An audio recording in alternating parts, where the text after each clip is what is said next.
11 দিয়ে গুণ করার যে প্রসেসটি রয়েছে পুরনো মেথডে, যেমন আমি এখানে দেখিয়েছি, দেখো বন্ধুরা 123-এর সঙ্গে 11 গুণ করা হয়েছে এবং পুরনো মেথডে এখানে সুন্দর করে দেখানো রয়েছে, কিন্তু পুরনো মেথডে দিন চলে গেছে। তো তোমাদের জানতে হবে নতুন মেথড এবং শর্টকাট মেথড। দেখো বন্ধুরা কিভাবে গুণ করেছি, একই গুণ রয়েছে। প্রথমে আমি কি করব, এই 3টাকে দেখে দেখে ধারেরটা লিখে দেবো।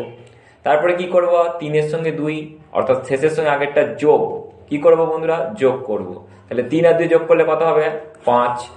তারপরে কি করব, ঠিক তার আগের যোগ হবে, অর্থাৎ 2 আর 1 যোগ করব, 2 আর 1 যোগ করলে 3, আর লাস্টেরটা দেখে দেখে এখানে লিখে দেবো, অর্থাৎ 1353 হবে।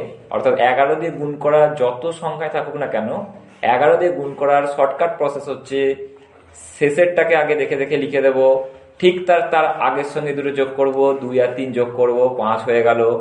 তারপরে কি করব, 2 আর 1 যোগ করব, 3 হয়ে গেল, আর শেষেরটা দেখে দেখে লিখে দেবো।